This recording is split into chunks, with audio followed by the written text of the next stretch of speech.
अरे भाई चल लो यार, इतना रश हो गया है। कराची में ट्रैफिक की बदइंतजामी और सड़कों का बुरा हाल कोई नई बात नहीं है, लेकिन हालिया बारिशों ने जिस तरह पूरे शहर की सड़कों को नीस्तो नाबूद करके छोड़ा है, उससे दो पहलू निकलकर सामने आते हैं कि क्या सड़कें बनाते वक्त उनके मयार और उनमें इस्तेमाल होने वाले मवाद को ख्याल में नहीं रखा जाता, क्योंकि बारिशें तो होती हैं। और अगर मामला यही है तो क्या इसमें बददियानती है या सिर्फ नाअहली है। दूसरा सवाल कि रोज इस दोहरे अजाब से नबरदज़मा होने वाले जो शहरी हैं, उनकी जिस्मानी और ज़हनी सेहतों पर इससे क्या मनफी असरात मुरतब होते हैं। ट्रैफिक डेफिनेटली अफेक्ट और मेंटल हेल्थ और हमारी एंजाइटी बढ़ती है और हमारे फिजियोलॉजिकल इफेक्ट आता है। गुस्सा जल्दी आना, हार्ट बीट तेज हो जाना, पल्स रेट तेज हो जाना। मुसलसल ब्रेक्स और क्लच के यूज़ की वजह से एक तो सबसे पहले आपके जो मसल्स हैं नीचे के वो फटीग हो जाते हैं, उन टेंडन्स में सूजन आ जाती है जिसकी वजह से उसको टेंडनाइटिस कहते हैं, वो भी हो सकता है। चोट कम लगे तो आपके सॉफ्ट टिश्यू इंजरी हो सकता है, पीछे जो बैक हैं उसको स्प्रेन हो सकता है, soft tissue injury, ligaments damage हो सकते हैं। ये सब इससे जुड़ी हुई चीजें, क्योंकि ज़ाहिर जब आपका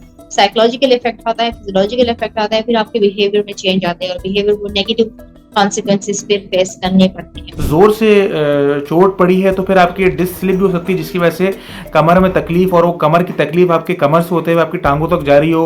कराची में करीब 16 सिविक एजेंसीज काम करती हैं जिनके पास शहरी ज़मीनों का इख्तियार है। मिसाल के तौर पर यहाँ के 3600 स्क्वायर किलोमीटर रकबे पर KMC, KDA, DHA, LDA, MDA, Port Qasim, KPT समेत दीगर इदारे हकदार तो हैं, लेकिन यहाँ किसी एजेंसी के पास बाज़ाब्ता नक्शा नहीं है कि इनके ज़ेरे इंतज़ाम ज़मीन की हदूद और खतूत क्या हैं।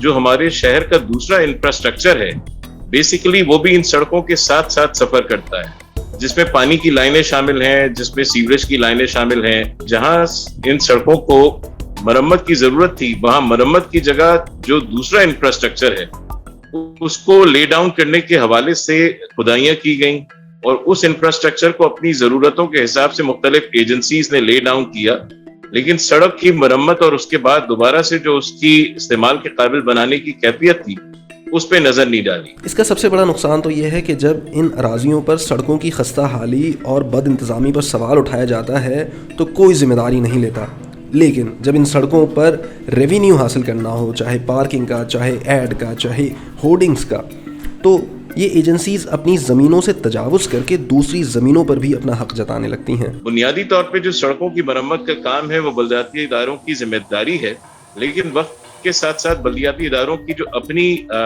एक तरह से एग्जिस्टेंस है या इंस्टीट्यूशनल अरेंजमेंट है, उसमें बहुत तब्दीली आई है। अब सड़क कितनी गैर मयारी है, इसमें क्या मवाद डला है, ये किसकी गैर जिम्मेदारी है और इसकी मरम्मत या असर नौ तामीर कौन करवाएगा, इससे शहरियों की जिस्मानी और जहनी सेहत कैसे मुतासर होती है, इसका जवाब देने को कोई तैयार नहीं लगता।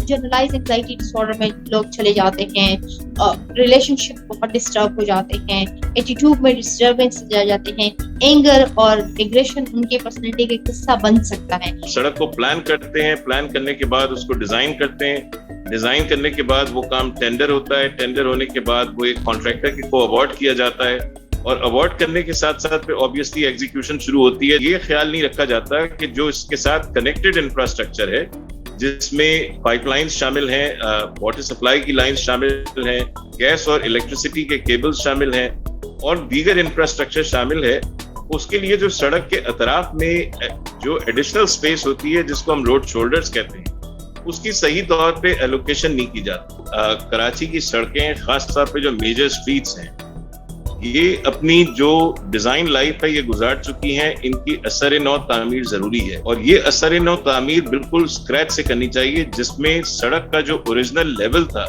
जिसपे वो तामीर की गई थी, इसको वापस लाना चाहिए। हमारे पास जब सड़कें बनती हैं तो जो उनका लेवल है वो अतराफ के जो लेवल्स है उससे ज्यादा हो जाता है, जिसका नतीजा ये होता है कि एक सड़क बनने के नतीजे में जो उसके आसपास नेबरहुड मौजूद है वो फ्लडिंग का शिकार हो जाती है। अक्सर ये देखा गया है कि सड़क के साथ ड्रेन मौजूद है, लेकिन जो ड्रेन की आउटलेट है वो खुली भी नहीं है या उसका रास्ता किसी गलत तामीर के नतीजे में बंद कर दिया गया है। इसके नतीजे में होता यह है कि जब सड़क पे पानी जमा होता है तो वो सड़क से बाहर नहीं निकल पाता। पानी जो है किसी भी किस्म की सड़क को उसको नुकसान पहुंचाने में एक अहम किरदार अदा करता है। इतने बड़े शहर में लैंड एजेंसीज का दायरा कार और जिम्मेदारियां क्यों मुतय्यन नहीं की जाती, ये एक गौर तलब बात है।